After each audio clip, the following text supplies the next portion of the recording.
99% des entrepreneurs sont pauvres.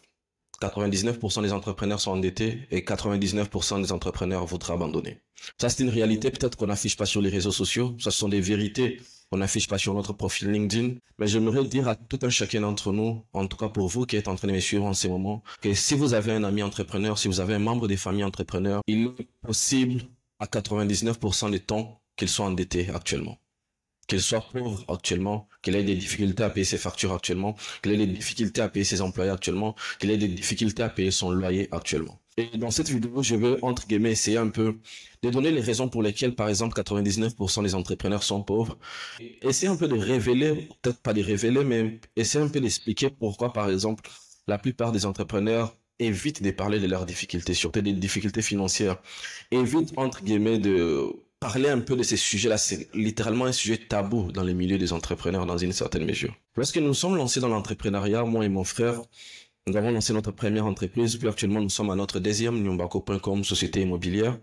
La plupart des gens nous ont écrit des messages pour nous féliciter, pour nous encourager, quelque chose qui nous a réellement touché. Et moi personnellement, ça m'a réellement touché. D'avoir des personnes peut-être avec lesquelles vous n'avez presque plus de lien, mais qui vous écrivent pour dire j'ai suivi ta vidéo, j'ai suivi... j'ai entre guillemets tes nouvelles sur Instagram, sur Facebook. Je viens de voir que vous avez lancé une nouvelle entreprise dans tel secteur. Bravo à vous, force à vous. Et ce sont des choses techniquement qui nous réchauffent le cœur dans une certaine mesure. Mais en fin de compte, à la fin de la conversation, ils vont vous faire comprendre que dans une certaine mesure, apparemment, vous êtes devenu riche. Et vous pouvez maintenant les aider. Pourquoi? Parce que vous avez ouvert une nouvelle entreprise. Et je pense que dans l'inconscient de tout un chacun d'entre nous, surtout pour ceux qui ont des amis entrepreneurs, par exemple, nous pensons toujours que si, par exemple, il s'est lancé dans l'entrepreneuriat, ça veut dire il a de l'argent. S'il s'est lancé dans l'entrepreneuriat, ça veut dire il a tellement de ressources, il a tellement d'économies, il avait tellement d'épargne qu'il n'avait rien à faire avec. C'est pourquoi il a ouvert une entreprise. Ça se voit même dans la façon dont nous commençons à interagir avec ces personnes-là, dans nos demandes parfois, qui sont parfois même indécentes dans une certaine mesure. J'avais quelqu'un par exemple avec lequel j'avais presque perdu contact pendant 1 année ou 2 ans. Lorsque nous avons lancé notre nouvelle entreprise Nyumbako.com, société immobilière, la personne du coup m'a écrit pour dire « J'ai vu que vous avez lancé une nouvelle entreprise, est-ce que tu peux m'envoyer de l'argent ?» Juste comme ça. La personne directement sur l'échange, je l'ai bloqué, je vous le dis clairement, j'ai bloqué directement la personne. Je pense que c'est l'attitude que la plupart d'entre vous manifestez, que la plupart d'entre nous d'ailleurs nous manifestions à un certain moment de notre vie. Lorsqu'il y a notre entourage, nous avions quelqu'un qui venait à peine d'ouvrir une entreprise, nous nous disions réellement c'est qu'il a de l'argent. La personne a de l'argent, elle est sûrement pleine aux as, entre guillemets, elle avait réellement des ressources, c'est pourquoi elle a ouvert une entreprise. Mais ce que nous ne vous dirons pas la plupart des entrepreneurs, c'est que la plupart d'entre eux sont pauvres. Et quand je parle de pauvreté, si ce n'est pas une pauvreté intellectuelle, ce n'est pas une pauvreté en termes d'idées, ce n'est pas une pauvreté entre guillemets en termes de cerveau, mais c'est une pauvreté financière. La plupart des entrepreneurs sont pauvres pourquoi? Puisque 99% de toutes leurs ressources sont investies dans leur entreprise. Et quand je parle ici d'investissement, ça veut dire c'est investissement au vrai sens du terme. Où vous oubliez même complètement que vous avez dans une certaine mesure investi, c'est que vous avez investi dans votre entreprise. La plupart des entrepreneurs n'ont plus d'épargne. Et ça, peut-être, la plupart ne vous le diront pas. Surtout au début, quand vous vous lancez dans l'entrepreneuriat, vous n'avez presque plus d'épargne puisque vous vous lancez avec tout ce que vous avez en main. Vos premiers salaires, les premiers salaires que vous devez payer à vos employés, c'est de votre poche que vous les payez. Les loyers que vous devez payer, par exemple, de votre bureau, c'est de votre poche que vous les payez. Tout ce qui est comme communication, tout ce qui est comme marketing, tout ce qui est comme stratégie, tout ce qui est comme opérationnel, tout ce que vous devez financer comme opération, la plupart du temps, vous les faites avec l'argent de votre poche. Et lorsque nous recevons des messages du genre, j'ai été voir, tu as lancé une nouvelle entreprise, donc tu as sûrement l'argent que tu peux maintenant partager, que tu peux maintenant envoyer. Pour nous, ça nous peine, puisque nous voyons les sacrifices que nous sommes en train de fournir, nous voyons les salaires que nous sommes en train de payer de notre propre poche, nous voyons techniquement les loyers que nous devons payer de notre propre poche, alors même que l'entreprise ne génère rien. Ça veut dire l'entrepreneuriat, c'est un domaine dans lequel vous êtes en train presque de vous lancer à l'aveugle dans une certaine mesure. Oui, bien sûr, vous avez un business plan, vous avez sûrement votre business model, vous avez sûrement une vision. Mais la vision dans l'entrepreneuriat ne se concrétise pas sur 2 mois, sur 3 mois, sur 4 mois, sur 6 mois. Et la plupart de vos amis entrepreneurs que vous voyez lancer des entreprises, soit ils ont été prendre des dettes, par exemple dans une banque, soit c'est leur propre épargne, ou soit peut-être il y a des gens, 2 ou 3 ou 4 personnes qui ont cru en eux et qui ont investi de leur argent, par exemple, dans leur entreprise. Mais la plupart du temps, en tout cas, je ne connais pas un entrepreneur, en tout cas de ma génération, qui puisse dire qu'il est riche. Ce n'est pas parce que nous avons des entreprises riches que nous sommes riches, malheureusement. Et ça, c'est ce que la plupart aussi des personnes ne comprennent pas. Ça veut dire faire la dissociation entre l'entreprise et la personne. Ce n'est pas parce que j'ai une entreprise qui peut générer 10 000 dollars de chiffre d'affaires les jours, qui peut générer 1 million de dollars de chiffre d'affaires l'année, que je suis millionnaire. Ça n'a rien à voir. Ce que l'entreprise produit n'équivaut pas à ce que moi j'ai produit. Ce que l'entreprise a comme revenu, ce que l'entreprise peut faire comme bénéfice, ce ne sont pas mes bénéfices en tant que personne. Et ça, la plupart des gens ne le comprennent pas. Ils disent, bon, c'est ton entreprise, tu peux te servir, tu peux prendre. Mais moi, pour donner juste des exemples concrets, moi, j'ai des dettes envers mon entreprise. Ça veut dire, je suis parfois endetté dans ma propre entreprise. Et ça, ce sont des choses parfois que quand tu expliques ça à quelqu'un, la personne n'arrive peut-être pas à comprendre pour dire, attends, tu avais investi de ton argent pour payer cette entreprise. Et tu me dis aujourd'hui que tu t'es endetté dans une entreprise dans laquelle c'est toi qui as investi de l'argent. Oui. Puisque dans mon entreprise, par exemple, et moi, nous sommes des personnalités complètement différentes. C'est pourquoi on parle de ce que l'entreprise est une personne morale, c'est une personne. Et la plupart des gens ne comprennent pas que je ne peux pas juste me servir dans ma caisse, entre guillemets, pour dire... J'avais par exemple un ami qui me disait, pour l'une de nos entreprises, qui nous avait ramené 2 ou 3 clients, par exemple, puis qui me disait, oh, tu peux maintenant aussi, mais je pense que c'était un ami qui était en France, me disait... Si tu as amené des clients, par exemple, est-ce que tu peux pas maintenant me ramener aussi, entre guillemets, 3 ou 4 ou 500 dollars? Je lui avais clairement dit, ça c'est une décision que moi je peux pas prendre en tant qu'individu. C'est une décision où si je dois la prendre techniquement, je dois faire asseoir mon directeur, par exemple, le comité, dire, nous avons telle ou telle autre personne qui nous a ramené tel ou tel autre nombre de clients, par exemple. Cette personne demande telle ou telle autre chose, par exemple, en retour. Est-ce que c'est correct avec vous? Quand bien même je suis, entre guillemets, le président de mon entreprise, quand bien même je peux être le directeur général de mon entreprise, mais toutes les décisions que je prends, entre guillemets, doivent aussi être sanctionnées par ceux qui peuvent même être considérés de l'extérieur comme étant des employés. Puisque tout un chacun de nous a, entre guillemets, des responsabilités. J'ai aussi un contrat avec mon entreprise et la plupart des entrepreneurs ont des contrats avec leurs entreprises. Si vous êtes un entrepreneur actuellement qui suivez cette vidéo, vous ne vous êtes pas établi vous-même un contrat avec votre propre entreprise, c'est qu'il y a un problème. J'ai dû signer par exemple un contrat avec mon entreprise Udoma. J'ai aussi dû signer un contrat avec mon entreprise Nyumbako où mes responsabilités ou entre guillemets mes tâches sont bien définies. Et à la fin du mois, mes employés ou mes collaborateurs ou mes autres partenaires ou même les investisseurs peuvent me dire, même si, entre guillemets, je suis cofondateur de cette entreprise-là, ils peuvent me dire, sur ce cas, par exemple, tu es allé au-delà de ce que nous attendions de toi. Tu es allé au-delà de tes responsabilités. Tu es allé au-delà des limites que nous avions, entre guillemets, tracées pour toi dans ton contrat. Ça, la plupart des personnes ne les comprennent pas. La plupart des personnes croient que puisque j'ai une entreprise, ça veut dire que tous les fonds qui entrent dans mon entreprise m'appartiennent. La plupart des personnes croient que puisque, par exemple, nous avons peut-être fait une communication pour dire notre entreprise a fait tel ou tel autre chiffre d'affaires ou peut-être nous avons gagné tel ou tel autre marché, par exemple, qui équivaut à tel ou tel autre montant. Ça veut dire que c'est moi qui suis devenu riche. Ça n'a rien à voir. Vous pouvez bien avoir un ami entrepreneur qui vient de gagner un marché de 100 millions de dollars, mais n'est pas pouvoir, entre guillemets, payer son loyer littéralement. Je connais beaucoup d'histoires, entre guillemets, des entrepreneurs à succès que vous connaissez, Elon Musk et autres, qui, entre guillemets, avaient des millions dans leur entreprise, mais qui n'arrivaient pas, entre guillemets, à se payer une parcelle, qui n'arrivaient pas à se payer une maison, mais qui avaient des entreprises valorisées à des milliards de dollars. C'est plus que l'entrepreneuriat, puisque la plupart des personnes ne le comprennent peut-être pas. C'est que lorsque nous nous lançons dans l'entrepreneuriat, lorsqu'un entrepreneur, en tout cas un entrepreneur sérieux se lance dans l'entrepreneuriat, il est en train de vouloir rendre grand quelque chose qui ne va pas définitivement l'appartenir dans une certaine mesure. Je vais m'expliquer. Actuellement, je suis en train d'investir de mon temps, de mon énergie, de mon argent, de presque de toutes mes ressources, en tout cas, dans mes entreprises. Jusqu'à présent, par exemple, dans l'une de mes entreprises, je ne touche même pas littéralement des salaires. Dans l'entreprise que nous venons de créer, Nyumbako.com, je ne touche aucun salaire, mais j'ai des personnes qui sont payées chaque mois, littéralement. J'ai des personnes qui ont des bénéfices, qui ont des avantages, qui ont tel ou tel autre avantage à travailler avec nous, que moi-même, en tant que propriétaire de cette entreprise, je n'ai pas. Et c'est là peut aller jusqu'à 2, 3, 4 ans, 5 ans, où littéralement, je suis juste en train d'investir de mon temps, de mon énergie, de mes ressources, qu'elles soient financières ou matérielles, dans une entreprise dans laquelle moi-même, je ne retire rien. Et c'est quelque chose que la plupart d'entre nous, nous ne comprenons pas. Donc, ce n'est pas puisque je suis entrepreneur, ce n'est pas puisque je suis chef d'entreprise, ce n'est pas puisque j'ai un ami chef d'entreprise, j'ai un membre des familles qui est chef d'entreprise, que littéralement, puisque l'entreprise croît, lui aussi, il est en train de croître financièrement. Ma situation financière en tant que personne ne dépend pas de la situation financière de mon entreprise. Mon entreprise peut avoir beaucoup de revenus, peut faire un beau chiffre d'affaires, mais si par exemple les conseils d'administration décident pour dire que tous les bénéfices seront réinvestis, moi je ne gagne rien à la fin. Et ça, ce sont les vérités littéralement que la plupart d'entre nous ne comprenons pas.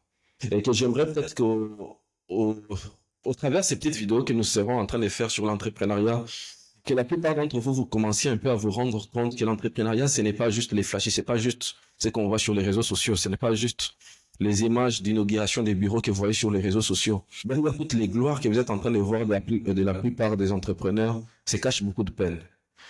Derrière toutes ces vidéos où nous sommes en train d'inaugurer des bureaux, derrière toutes ces offres d'emploi que vous êtes en train de voir sur les réseaux sociaux, se cache beaucoup de travail, beaucoup d'inquiétudes, se cache beaucoup de stress, entre guillemets, que nous devons, entre guillemets, gérer en tant que chef d'entreprise, en tant qu'entrepreneur. Et je pense que la plupart d'entre les personnes qui nous entourent, les personnes qui entourent les entrepreneurs ne comprennent pas ces réalités-là, alors qu'elles sont des réalités littéralement qui parfois même, c'est pourquoi même d'ailleurs, il est difficile pour un entrepreneur de commencer à expliquer pour faire comprendre à quelqu'un que oui, j'ai une entreprise qui a beaucoup d'argent, qui fait un bon chiffre d'affaires, mais moi je ne me retrouve pas. La plupart des personnes croient que nos entreprises, c'est nous. Non, mon entreprise, ce n'est pas moi. Demain ou après-demain, mes investisseurs, le conseil d'administration de mon entreprise, mes associés peuvent décider de mes décisions en tant que directeur général ou de me retirer certaines ou autres responsabilités. Alors que je suis cofondateur. Je reste toujours cofondateur de mon entreprise, mais je ne serai peut-être plus directeur de mon entreprise, je serai peut-être plus président de mon entreprise. Ce sont des choses techniquement que la plupart des gens même ne comprennent pas. Mon salaire, je ne peux pas juste définir mon salaire tout seul. C'est impossible. C'est ça même la différence entre un business owner et un entrepreneur. La différence entre un business owner, ça veut dire en tant que un business owner, tu peux te réveiller puis dire j'ai un salaire de $1000. Personne ne va te parler, c'est ton business. Tu es responsable de ton business littéralement. En tant que business owner, tu peux te réveiller un jour pour dire tous mes bénéfices entre guillemets, c'est moi qui vais les manger, c'est moi. Personne ne va te parler. Aucun de tes employés ne va venir pour dire comment est-ce que tu vas manger tous les bénéfices, comment est-ce que tu ne vas pas redistribuer aussi les bénéfices. Tu es ton seul maître. Mais lorsque tu es un entrepreneur et que tu as la tête d'une, deux, trois entreprises, à un certain moment, tu comprends que quand bien même tu es fondateur de ton entreprise, tu n'es pas maître de ton entreprise. Pourquoi? Puisqu'il y a des règles, il y a des lois que tu dois accepter, auxquelles tu dois te soumettre littéralement. Tu ne peux pas juste te réveiller un matin et décider pour dire, eh ben, aujourd'hui, tous les bénéfices du mois, je vais m'acheter une maison avec, je vais m'acheter une voiture avec. Ça ne se fait pas. Quand tu es au business owner, tu peux te permettre, puisque tu peux confondre, tu as le luxe de confondre ta caisse personnelle avec la caisse de l'entreprise. Mais quand tu es un entrepreneur, tu ne peux pas te permettre, entre guillemets, de confondre ta caisse avec la caisse de l'entreprise. Par exemple, en ce qui me concerne, dans toutes mes entreprises, je ne gère aucunement la comptabilité de mes entreprises. On me fait rapport pour dire aujourd'hui il y a tel chiffre d'affaires, nous avons dépensé tel, nous avons dépensé tel. Je peux aussi amener certaines orientations, mais tout ce qui est comptabilité de mon entreprise, je ne touche pas à ça. Il y a quelqu'un d'autre qui s'occupe de ça. Et quand, par exemple, j'ai besoin d'argent, j'ai besoin de liquidité pour telle ou telle autre situation, j'ai fait une demande. Et la personne qui est en charge de la comptabilité peut me répondre pour dire non, nous n'avons pas assez de liquidité pour ça. Et je dois être à mesure de dire, d'accord, qu'est-ce qu'on peut alors faire pour avoir plus de liquidité et me soumettre à cette décision. Quand bien même je suis directeur général de mon entreprise, quand bien même je suis président de mon entreprise, mais puisque tout un chacun de nous a des rôles, puisque tout un chacun de nous a des responsabilités, puisque tout un chacun de nous a, entre guillemets, une partition, un rôle littéralement à jouer dans l'entreprise, je ne peux pas être maître de tout. Je peux aller voir, entre guillemets, celui qui s'occupe de ma comptabilité dans mon entreprise pour demander de la liquidité, puis la personne peut me refuser cette liquidité-là. Puisqu'elle va peut-être me dire, si jamais je te donne cet argent pour faire tel autre truc, ça risque de nous mettre à risque par rapport à ça, par rapport à ça, par rapport à ça. Et je dois être à mesure de me soumettre par rapport à ça. Et la plupart des business owners, d'ailleurs presque tous les business owners, entre guillemets, ne sont pas dans cette optique-là.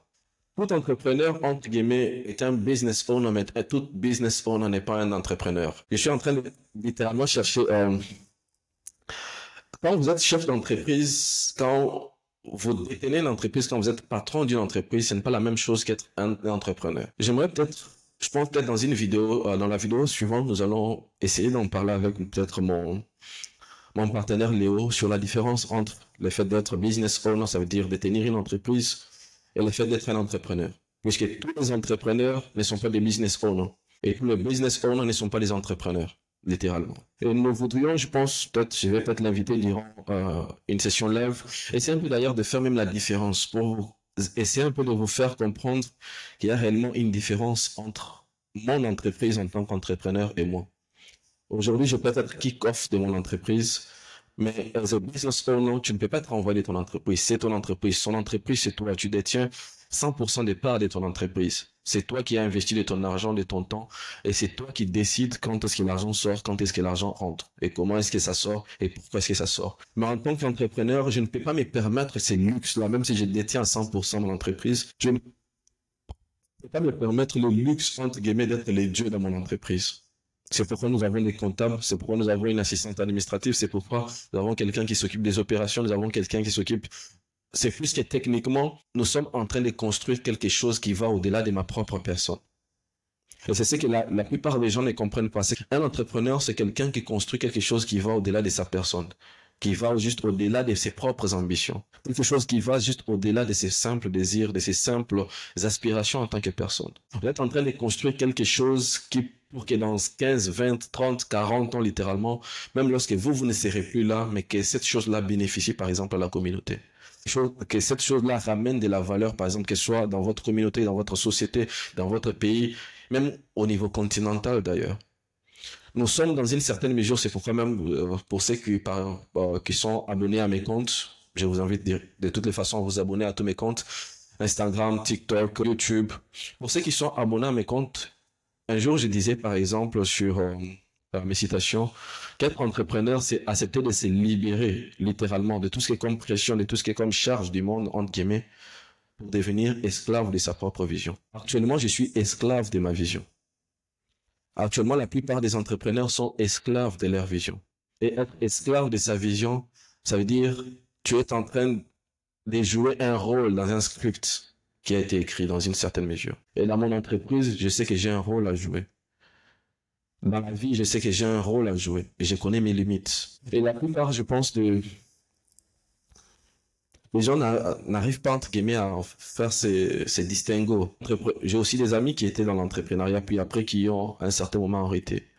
C'est parce que peut-être, elle n'était pas arrivée au moment où elles arrivaient à faire les distinguos entre leur personne et leur entreprise. Elle n'était pas encore arrivée à un moment où, techniquement, tu ne vis que pour ton entreprise, mais ton entreprise ne vit pas pour toi. C'est ça être un entrepreneur. Vivre pour son entreprise et accepter dans une certaine mesure que cette entreprise-là ou ces business soit, à un certain moment, soit ingrat envers toi. C'est pourquoi je disais que la plupart des entrepreneurs, ou d'ailleurs tout entrepreneur, ne doit pas se lancer dans l'entrepreneuriat pour devenir riche. Si vous voulez, entre guillemets, devenir riche, il y a 1 milliard de façons d'être riche. Mais l'entrepreneuriat, en tout cas de la manière dont nous les concevons, peut-être de la manière dont nous allons l'expliquer dans nos prochaines vidéos, on n'entreprend pas pour devenir riche.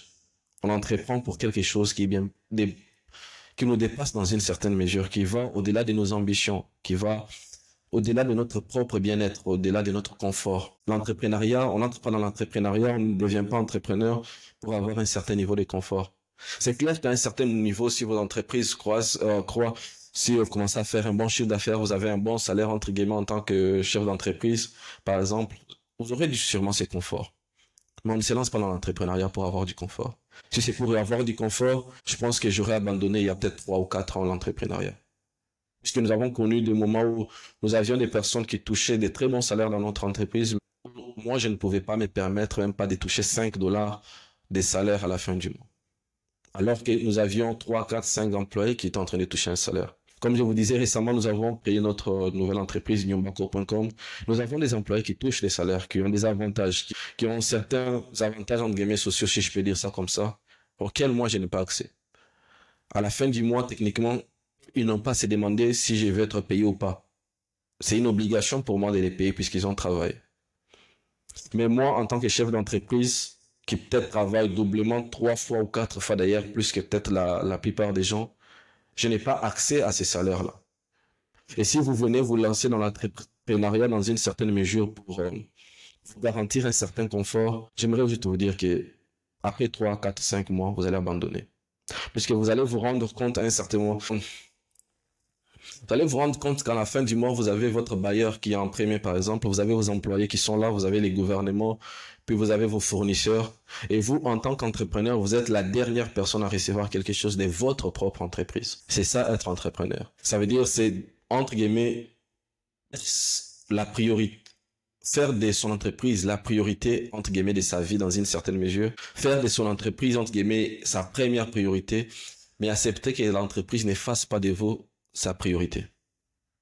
C'est ça être un entrepreneur. Faire de son entreprise sa priorité, mais ne pas entendre en retour que votre entreprise fasse de vous sa priorité.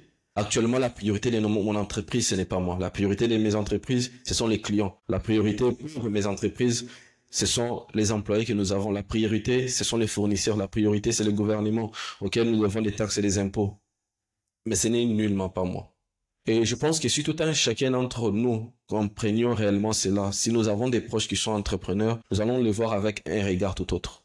Surtout pour ceux qui viennent de se lancer dans les business.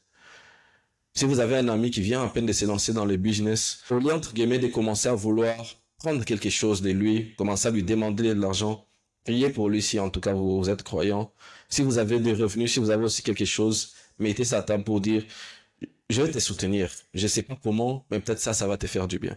Si vous n'avez peut-être pas les moyens financiers, entre guillemets, republiez ses posts, faites sa communication, devenez son agent marketing sans même être dans son entreprise. Puisque vous ne connaissez pas, vous ne savez pas ce que les entrepreneurs vivent du jour le jour. Vous ne savez pas ce que nous devons endurer à la fin du mois. À la fin du mois, moi j'ai des stress du genre, j'ai des employés qui doivent être payés, j'ai les bureaux qui doivent être payés, j'ai l'internet que je dois payer, j'ai l'électricité que je dois payer, j'ai l'eau que je dois payer, j'ai tel fournisseur que je dois payer.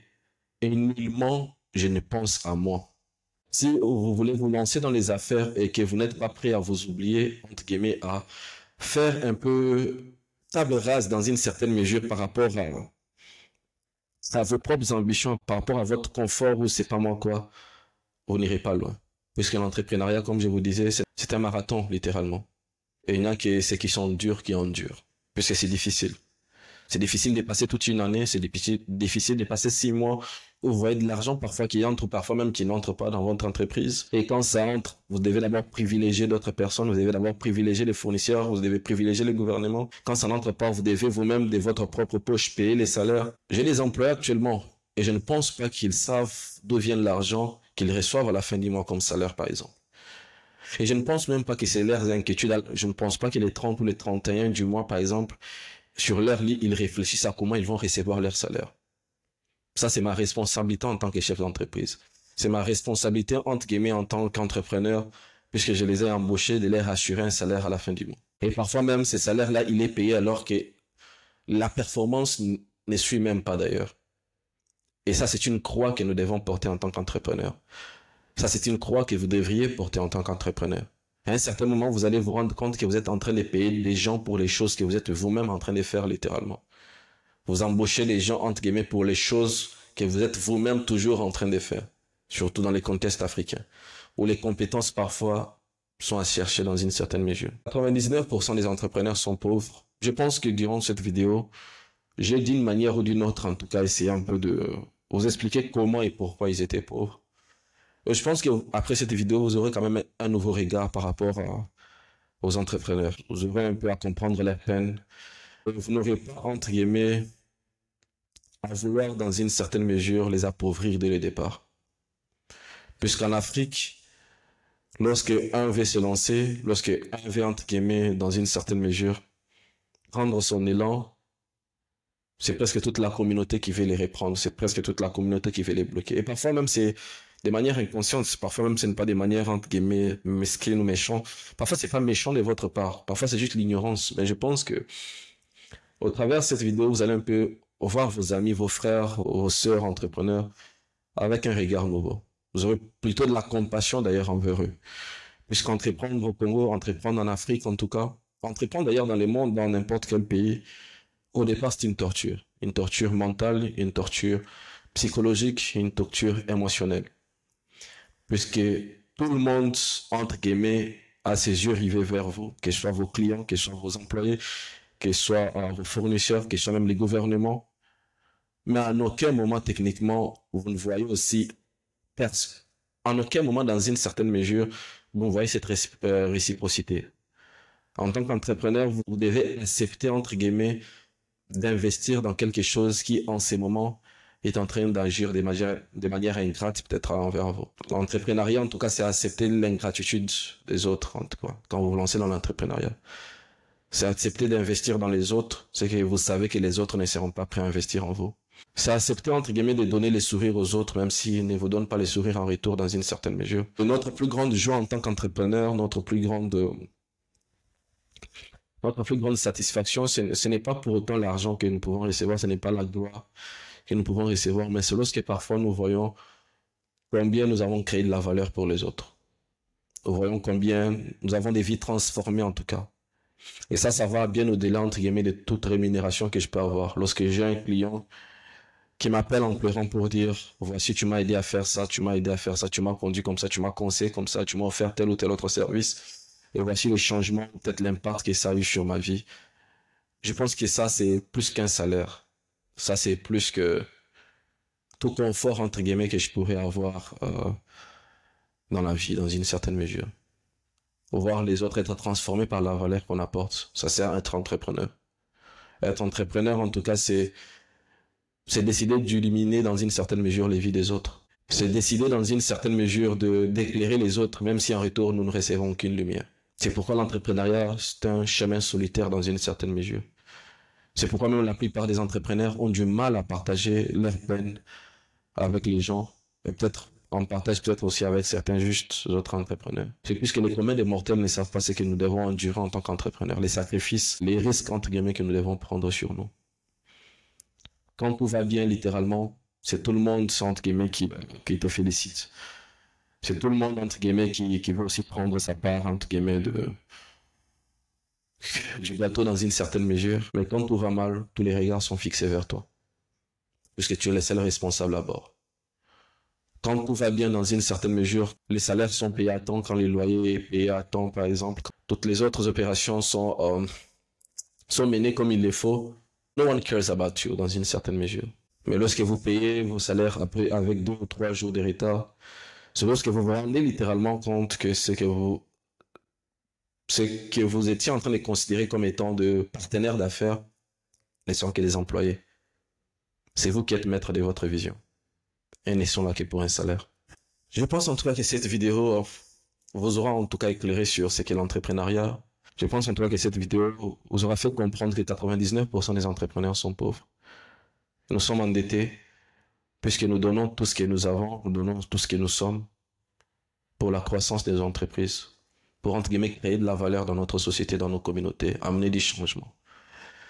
Et si vous suivez cette vidéo, l'une des manières en tout cas de nous soutenir, nous en tant qu'entrepreneurs, premièrement, ce serait d'ailleurs de vous abonner d'ailleurs à ma chaîne, de partager d'ailleurs nos contenus, de partager d'ailleurs nos services, de nous donner aussi des conseils, de nous donner aussi des orientations, de nous faire aussi des critiques positives par rapport à comment nous pourrions nous améliorer.